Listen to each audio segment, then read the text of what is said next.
Coucou les petits chats, je suis trop contente de vous retrouver aujourd'hui puisque je vais vous parler d'un livre de Sophie.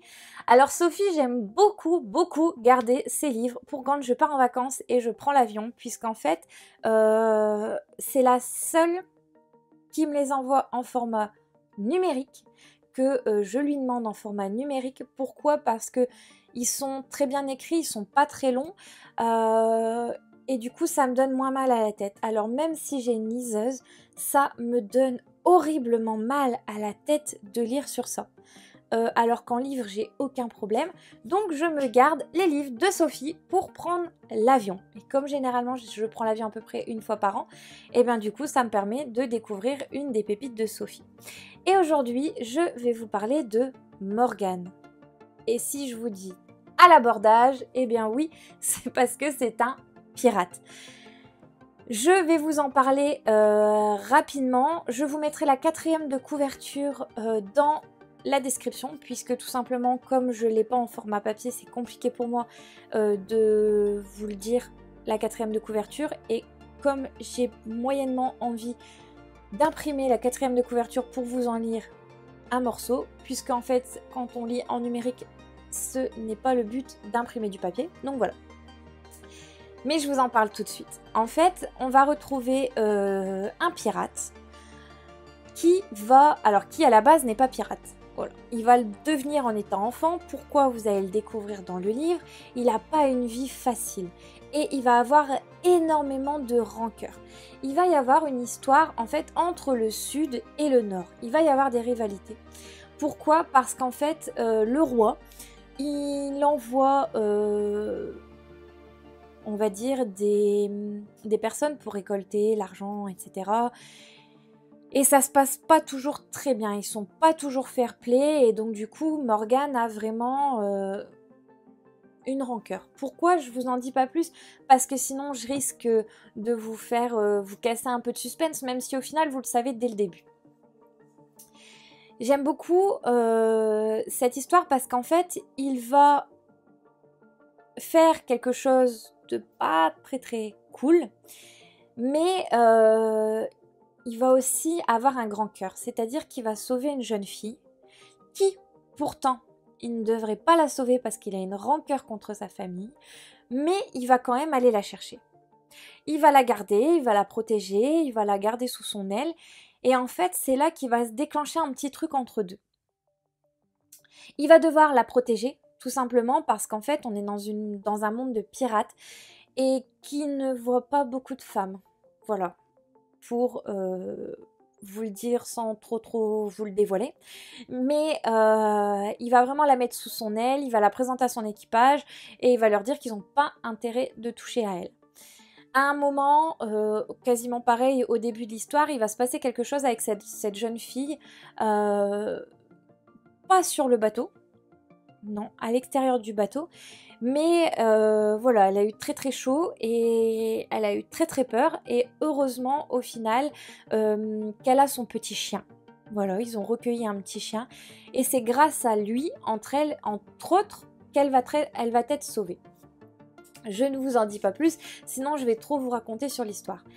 J'ai adoré l'univers un peu pirate. Et ce que j'aime chez Sophie, c'est qu'en fait, elle fait beaucoup de choses en fonction avec l'histoire. On est toujours à peu près avec des rois.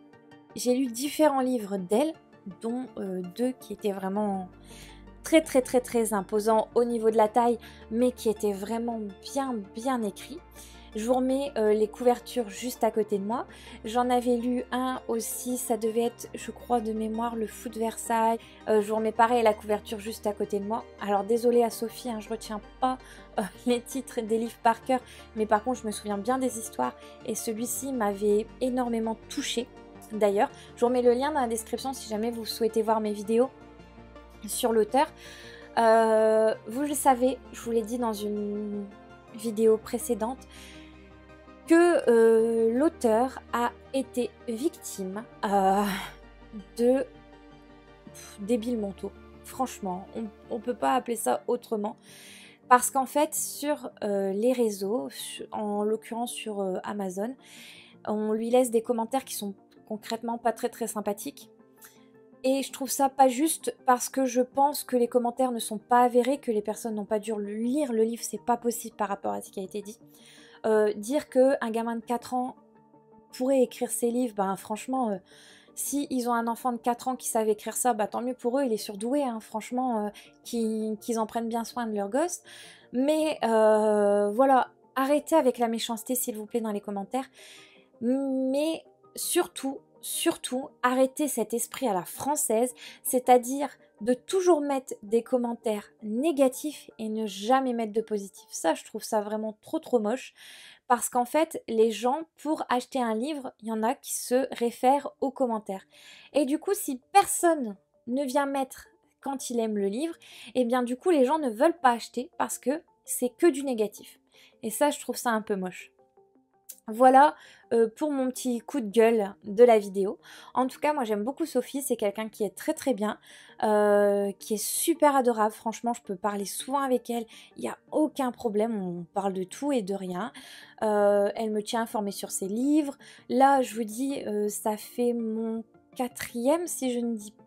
Non, 5e de Sophie, puisque il y a eu les 2 gros tomes, après il y a eu Imprévu, il y a eu donc le Fou de Versailles, et donc il y a eu Morgane. J'ai dévoré ces livres. Franchement, même si le premier c'était un gros... Enfin, les 2 tomes que j'ai eu, c'était des gros pavés. C'était pas le premier que j'ai lu. Le premier que j'ai lu, c'était Imprévu. Ce livre, par contre, il m'a fait énormément pleurer. D'ailleurs, les suivants aussi. Je pense que Sophie doit être un peu mélancolique. Parce que concrètement, ces livres, ils font souvent pleurer ou ils font mal au cœur. Et ça, c'est un auteur qui sait vous faire parvenir des émotions. C'est un auteur qui écrit très bien. Parce qu'il y a des auteurs, je trouve, c'est tellement monotone qu'on ressent rien. Mais avec Sophie, c'est un feu d'artifice ces livres. Vous ressentez énormément de choses. Donc vraiment, je vous les recommande du fond du cœur. Alors, Sophie, quand elle écrit un livre, elle ne met pas souvent de chapitres. Mais, je tiens à préciser que ça ne pose pas de problème, puisqu'il y a des pauses par moment. Elle va mettre des petits points ou des choses comme ça pour permettre de faire une coupure. J'aime beaucoup aussi quand les auteurs ne mettent pas de chapitre, puisqu'en fait ça permet que l'on s'arrête quand on a envie et pas quand l'auteur a décidé qu'il fallait que ça s'arrête. Et ça c'est chouette parce que du coup ça nous laisse un peu s'arrêter où on a envie, quand on a envie et en fonction du temps qu'on a. Voilà, en tout cas, si vous voulez partir à l'abordage, à l'aventure, histoire d'amour, rivalité, avec des rois, des pirates, etc., franchement, foncez dans ce livre, vous allez adorer. Je remercie encore beaucoup Sophie de m'envoyer ses livres et je vous dis à très bientôt. Et comme d'habitude, n'oubliez pas de vous abonner à ma chaîne, de cliquer sur la petite cloche pour avoir les notifications et pourquoi pas de me laisser un petit pouce si vous avez aimé celle-ci. Retrouvez dans la description les liens pour vous procurer les livres et les liens des vidéos de l'auteur. Je vous dis à très bientôt. Gros bisous!